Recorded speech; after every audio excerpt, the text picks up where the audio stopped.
Hello friends, मैं हूं doctor Sunil हदगेल, शिशु रोग विशेषज्ञ। आप सभी का स्वागत करता हूं आज मैं इस वीडियो में। आज का वीडियो बहुत ही खास है क्योंकि इस समय जो पेशेंट्स ओपीडी में बढ़े हैं इस ठंड के सीजन में, वो अधिकांशतः कंप्लेन से आते हैं दस्त की वजह से।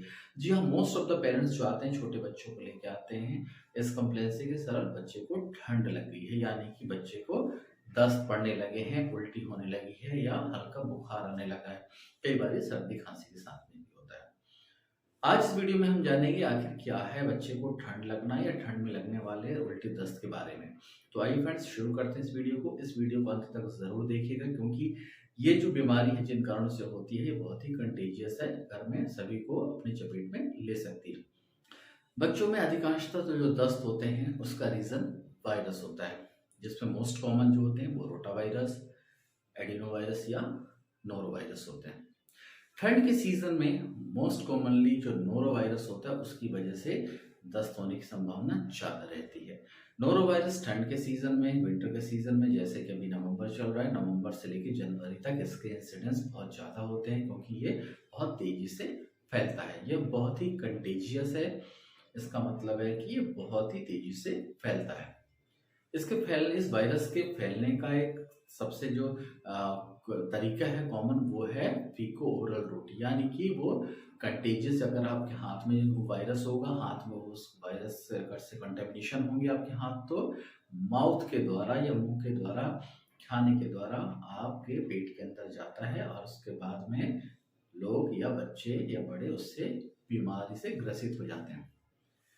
तो आप समझ सकते हैं कि कितनी आसानी से ये हमारे मुंह के द्वारा ये हमारे शरीर में जाता है और हमें ये बीमार करता है, खासकर इन ठंडी के सीजन में।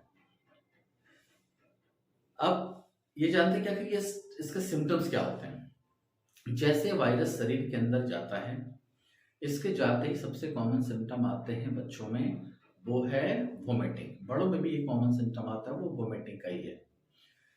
पहले नौजिया या उल्टी जैसा लगता है, फिर वोमिटिंग स्टार्ट हो जाती है। इसके बाद पेट में दर्द भी चालू हो सकता है और अंत में दस्त भी चालू हो जाते हैं। क्योंकि यह एक वायरल डिजीज है, इसलिए स्पेसिफिक कोई इसका ऐसा ट्रीटमेंट नहीं है। इसलिए वीडियो और खास हो जाता है कि हम इससे कैसे बचें ये जानें। यह बीमारी जो है 5 से 6 दिन तक बॉडी में रहती है और 5 से 6 दिन तक ये कंटिन्यू हो सकती है। विंटर या डायरिया के साथ में कॉमन फ्लू या फ्लू के सिम्टम्स भी आ सकते हैं। अब जानते हैं कि इसका प्रिवेंशन क्या है। इसका प्रिवेंशन बहुत इंपॉर्टेंट है। अगर हम प्रिवेंशन को समझ लेते हैं तो हमारे बच्चे बीमार होने से बच सकते हैं और अगर बड़े ग्रसित हैं तो वो घर में दूसरों को फैलाने से कंट्रोल कर सकते हैं। तो इसका बचाव का सबसे इम्पोर्टेंट तरीका है, वो है hand washing. Hand washing practice बहुत इम्पॉर्टेंट है इस तरह के इन्फेक्शन को रोकने के लिए। बहुत इम्पॉर्टेंट है, लगभग 20 सेकंड्स तक के लिए सोप वाटर से हैंड वॉश करना चाहिए। हैंड वॉशिंग जो फ्रिक्वेंटली करना चाहिए। अगर आप कोई भी सरफेस टच करते हैं या आपको अपना चेहरा टच करना है या खाना खाना है या कुछ भी ऐसी चीज़ें आप टच करते हैं जिससे आपको संक्रमण होने का खतरा है, तो आप हैंड वॉशिंग ज़रूर करिए। कुछ लोग ये प्रैक्टिस करते हैं कि सैनिटाइजर रखते हैं, वो हैंड वॉशिंग को रिप्लेस कर देते हैं सैनिटाइजर से अपने हाथ को सैनिटाइज करने में। आप सैनिटाइजर का इस्तेमाल करिए, लेकिन ये हैंड वॉशिंग का रिप्लेसमेंट नहीं है। हैंड वॉशिंग 20 सेकंड्स के लिए पॉसिबल हो वहाँ आपको करना ही चाहिए।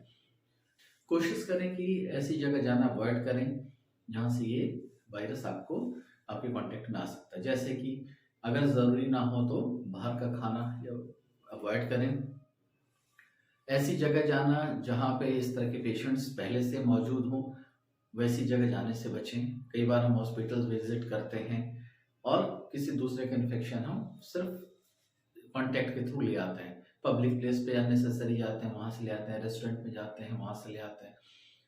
तो हमें जितना बचाव कर सकते हैं उतना हमें करना चाहिए और हैंड वॉशिंग सबसे इम्पोर्टेंट तरीका है इस बीमारी से बचने का। घर में अगर कोई बीमार है तो उसे भी हैंड वॉशिंग प्रैक्टिस बहुत अच्छे से करनी चाहिए। टॉवल्स की जो शेयरिंग होती है वो नहीं करनी चाहिए। घर में जितने मेंबर्स हैं सबको अलग अलग टॉवल इस्तेमाल करना चाहिए।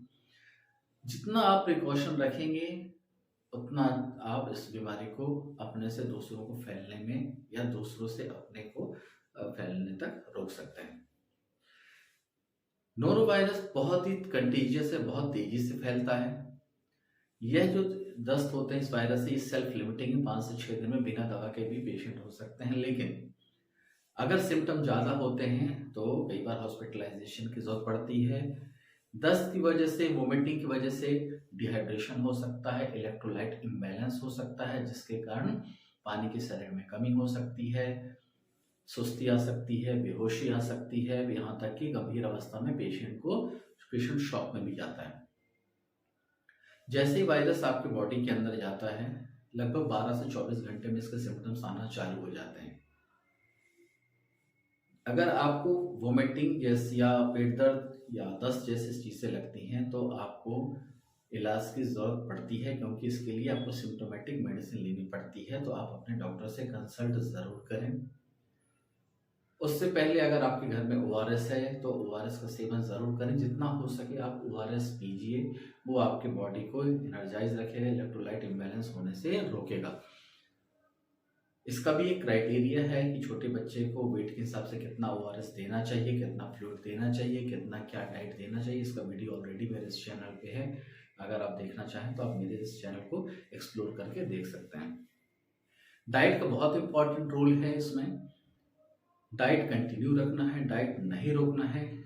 जो भी डाइट हम देते हैं कोशिश करें घर में जो भी खाना खिलाते हैं वो गर्म हो, गर्मी खाने का इस्तेमाल करें, दही जैसी चीज़ों का इस्तेमाल करें। एक बार इन्फेक्शन आपकी बॉडी में चला गया, उसके सिम्टम्स आने लगे तो 5 to 6 डेज रिकवरी में लगते हैं। थोड़ा सा पेशेंस रखें, दूसरों को फैलने से बचाएं। दोस्तों, अगर ये वीडियो आपको अच्छा लगा हो तो अपने दोस्तों के साथ, अपने फ्रेंड सर्कल में इसको जरूर सर्कुलेट करिए। दूसरों को के पास ये इन्फॉर्मेशन भेजिए ताकि वो भी समझ सकें कि आखिर ये इस तरह के दस्त किस वजह से होते हैं और उसको कैसे रोका जा सकता है। हो सकता है वीडियो किसी की जान बचा सके या नेसेसरी पैनिक होने से उसको बचा सके। और अंत में मेरे इस चैनल योर बेबी केयर को सब्सक्राइब करना मत भूलिएगा।